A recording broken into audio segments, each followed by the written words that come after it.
SA বলশোয়ারি TV.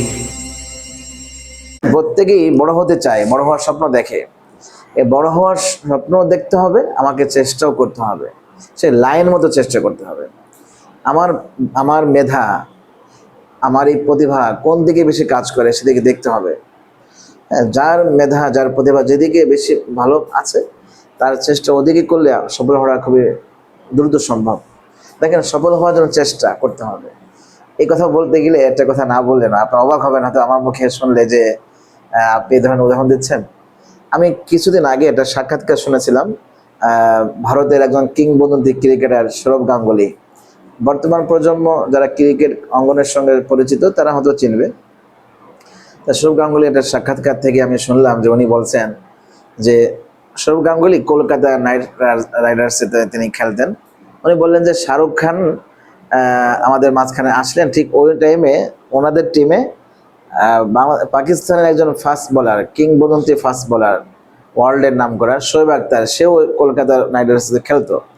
তো উনি এই শাহরুখ খানকে দেখে বড় অবাক হয়ে গেল। হ্যাঁ, মানে অবাক হয়ে তাকিয়ে আছে। তা বলছে, তুমি এরকম তাকিয়ে আছো কেন? আমি তো আমার এই চোখ দিয়ে আমি যে শাহরুখ খানকে কাছ থেকে দেখছি, আমি এটা বিশ্বাস করতে পারছি না যে আমি শাহরুখ খানকে আমি দেখতেছি। মানে যাকে টিভির স্ক্রিনে দেখা হয়েছে, পত্র পত্রিকাতে দেখেছে, আজকে সেই ব্যক্তি চোখের সামনে। মানে আমি এই মন খুলে দেখছি। আচ্ছা, ও শাহরুখ গাঙ্গুলি একদিন বলছেন যে এই শাহরুখ খান, এই যাকে দেখার জন্য অধীর আগ্রহী দর্শক তাকিয়ে থাকে, উনি এই খান কিভাবে হলেন?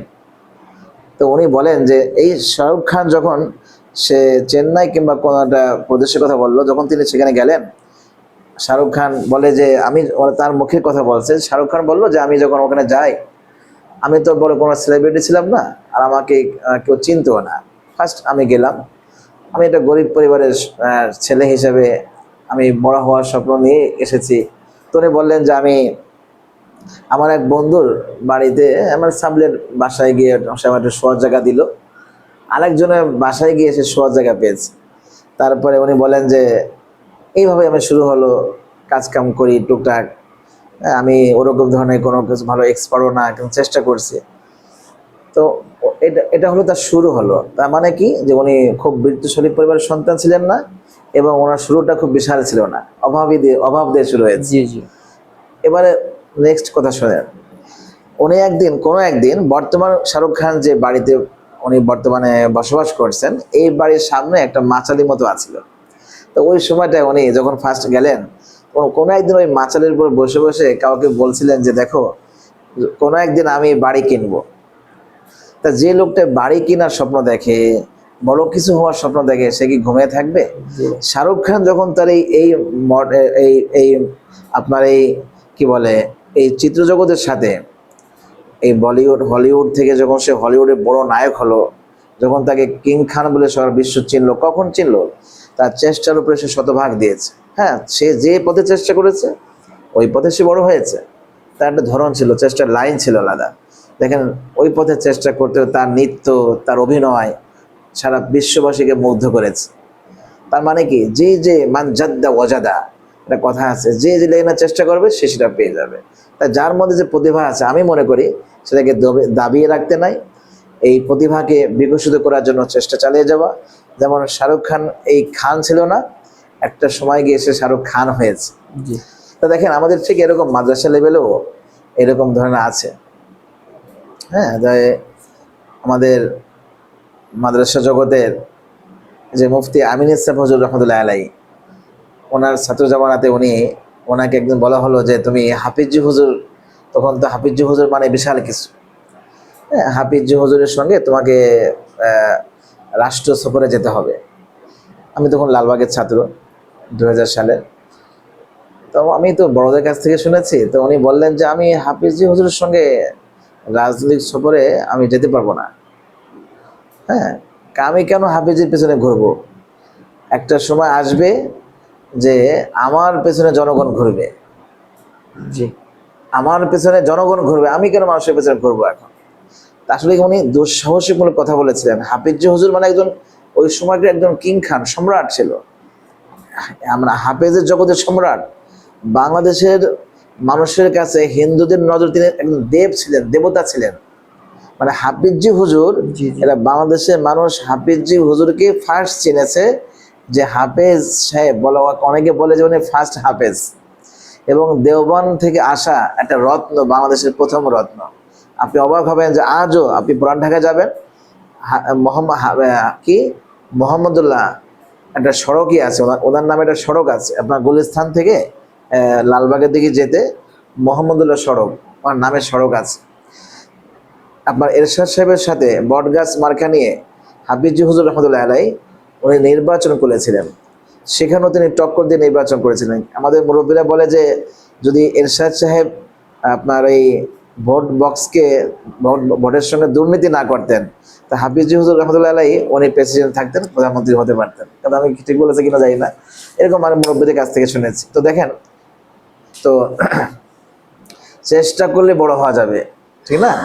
এই জন্য আমি বলি যে প্রত্যেকেই যার যার ইচ্ছাতে, আজকে যারা লেখাপড়া করেছে, যারা ডাক্তারি লাইনে পড়ে, আমি অনেকের কাছ থেকে শুনেছি সে একটা ফর্ম কেনা আমাদের টাকা ছিল না, হ্যাঁ, পরে মানুষের কাছে কাজ করে করে ঢাকা ভার্সিটি বড় ভাইদের হাতে পায়ে ধরে ধরে সে লেখাপড়া করেছে। একটা পর্যায়ে গিয়ে সে তার পথে চেষ্টা সফল করেছে, হ্যাঁ, করতে করতে করতে করতে দারোয়ানগিরি করেছে, তাও লেখাপড়া ছাড়াই নাই, কষ্ট করে লেখাপড়া করেছে। স্যারদের ক্লাসে হাজির হতো অনেক নিম্নমানের পোশাক আশাক পরে, কিন্তু সে কখনো কাজ করাকে ছাড়ে নাই। উপরে যদি গোপনে গোপনে অল্প কিছু টাকা কামাই করে করে সে লেখাপড়া চালিয়ে গেছে। আলহামদুলিল্লাহ, সে একটা পর্যায়ে বড় ডাক্তার হয়েছে। মাদ্রাসা লেভেলেও ঠিক এমন আছে যে আমরা যখন পড়েছি অনেক ছাত্রকে দেখেছি তারা খেজুর খেয়েছে, চেরা খেয়েছে, পানি নাস্তা করার টাকা ছিল না, তারা চেষ্টা ছাড়ে নাই, হাল ছাড়ে নাই। আলহামদুলিল্লাহ, একটা পর্যায়ে পড়তে পড়তে বড় আলেম হয়ে গেছে। এই জন্য আলেম হতে চাইলে আপনাকে পড়তে হবে। আল্লামা মুফতি আমিন ইসা ফজলুর একটা ঘটনা আছে, উনি এত কিতাব মোতালা করতেন, কিতাব বিনি করতেন, যে উনি ট্রেনে যখন উঠেছেন, স্টেশনে পড়া অবস্থায় উনি মোতালা করছেন। উনি যখন ট্রেনে উঠেছেন, চিন্তা করলেন যে বসে থাকবো কেন, একটু কিতাব পড়ি। তা কিতাব পড়তে পড়তে ট্রেন কখন যে বিবাড়িয়ায় পৌঁছে গিয়েছে ওনার সে হুঁশ নেই। ব্রাহ্মণবাড়িয়াতে পৌঁছানোর পরে লোকজন বলে, হুজুর নামবেন না? বলে কোথায় আসছে? ব্রাহ্মণবাড়ি এসে গেছে, বিবাড়িয়া চলে আসছে। তার মানে কি, উনি এরকম ভাবে গভীর মোতালা করতেন। দেখেন, উনি লেখাপড়াকে সামনে রেখেছেন, সবসময় বড় আলেম হওয়ার স্বপ্ন দেখেছেন, বড় কিছু হওয়ার চিন্তা করেছেন, আল্লাহ পাক তাকে বড় করেছে। এই জন্য যে চেষ্টা করবে, যে লাইনে উঠে যাবে ইনশাল্লাহ।